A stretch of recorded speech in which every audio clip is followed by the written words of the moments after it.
dirais que la persévérance est à peu près aussi importante pour la réussite que l'essence peut l'être ou l'électricité peut l'être pour une voiture. L'électricité, c'est notamment une hybride ou une Tesla, par exemple, ou d'autres.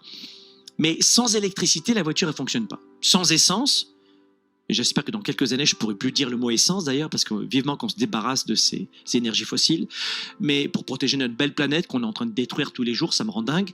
Mais ce que je veux dire, c'est que sans électricité, sans essence, ta voiture, elle avance pas. T'es d'accord? Elle avance pas, ou ton transport en commun, ou le bus, ou le métro. Hein, ça avance pas. Eh bien, la persévérance, c'est la même chose. Tu pourras pas. La persévérance, c'est l'essence de la réussite.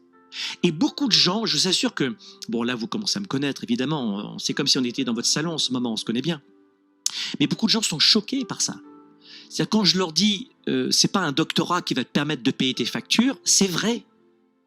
Tu vas juste payer tes impôts avec un doctorat à l'école. Pas plus. Ton diplôme, ton master 2 comme on dit en Europe, etc. C'est juste un bonus sociétal qui va te permettre d'avoir une jobinette. Mais si tu veux vraiment faire autre chose que payer tes factures, il faut avoir beaucoup d'autres qualités qu'on t'apprendra jamais à l'école. Et cette qualité, ça s'appelle notamment la persévérance. Sans cela, vous ne pourrez même pas démarrer votre moteur. Le matin, sans cette persévérance dans ta génétique, dans ce fort intérieur, tu ne pourras même pas te lever. C'est impossible.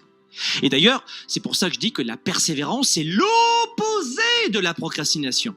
Persévérance, c'est l'opposé. Je fais exprès de mettre une bonne énergie dans la voix avec un geste pour que vous compreniez. Je répète, la persévérance, au ralenti, la persévérance, c'est l'opposé de la procrastination. Ça va? Vous avez compris? Procrastination, persévérance. Bisous, bisous. Non, pas bisous, bisous. Je te parle plus. Non, je te parle plus. On va dans l'autre sauce. C'est exactement ça. La persévérance, c'est l'opposé de la procrastination. La persévérance, qu'est-ce que ça veut dire? Ça veut dire que si c'est quelque chose qui est très important pour toi, mais très important, pas le truc, parce qu'il y a des gens qui me disent, c'est quoi la différence entre l'acharnement et la persévérance? C'est une bonne question, ça. 20 ans qu'on me la pose. La différence entre l'acharnement et la persévérance, c'est-à-dire à un moment donné, il y a des gens qui me disent, il faut pas s'acharner, il faut laisser tomber, quand ça marche pas, ça marche pas. Et je dis, c'est vrai. Ah, tu vois, alors il faut pas persévérer, à une condition. Ah, la condition, c'est que si c'est quelque chose qui est important pour toi, mais très important, pour te rendre heureux ou heureuse dans ton code génétique, créer cette entreprise, se marier avec cette femme ou cet homme, avoir des enfants, déménager, si c'est vraiment très important, vraiment dans ton code génétique du bonheur, c'est inscrit à l'intérieur, c'est un non négociable, c'est de la persévérance. Si c'est une futilité, c'est de l'acharnement. Vous comprenez la différence? C'est intéressant comme distinguo. Donc la persévérance signifie ne jamais quitter, et la procrastination, ça signifie généralement ne jamais commencer. Ou ne jamais finir. Ou vraiment, soit ne jamais commencer, soit l'incapacité de terminer quelque chose. C'est ça la définition. Beaucoup de gens sont déterminés à changer ce qui ne peut pas être changé. Et quand vous voulez vous conditionner au succès, il va falloir que vous acceptiez certaines lois immuables, dont celle de ne pas vouloir changer des choses qui ne peuvent pas changer. C'est comme si tu te disais « Ah non, moi je suis contre les lois d'Archimède, donc je ne veux pas jouer au tennis de cette façon-là, ou je vais me jeter d'une falaise. Non, je vais gagner. Moi je ne veux pas en entendre parler, je vais gagner. » Ça ne fonctionne pas. Vous devez comprendre qu'il y a plusieurs techniques de résolution de problèmes qui s'appellent le lâcher-prise. Et ça passe comme ça. Ça peut passer comme ça, cette obstination, le lâcher-prise.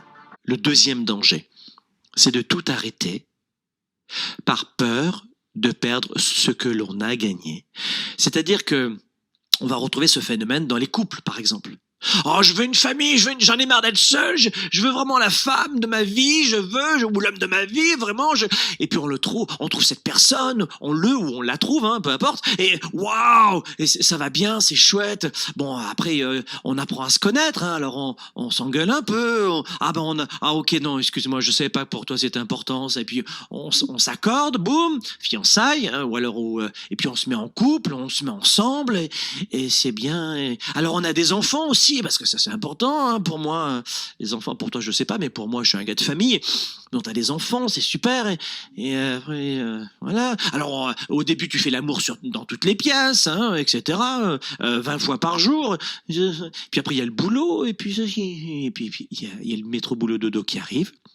Et pour 97% des gens, ça se fane, ça s'épuise, ça s'effiloche. Pourquoi? On voulait tellement quelque chose, mais comme on l'a maintenant, on n'y prête plus du tout attention. On retrouve le même phénomène dans l'argent. Il y a des gens qui gagnent leur premier million. Waouh! Et après, ils disent, oh, maintenant j'ai peur de le perdre, alors je vais la jouer sécure. Je fais moins d'efforts, comme dans mon couple, l'exemple que je viens de vous donner. Je fais moins d'efforts, et puis je vais essayer de placer l'argent, même 2-3%, 5%, ça ira bien, je ne vais pas faire plus, je vais pas... Il vaut mieux la jouer sécure, et il arrête l'effort. Donc attention à cela. Ce qui vous a permis d'atteindre votre sommet, c'est votre engagement, c'est votre fin, c'est votre 110%. Ne laissez pas tomber.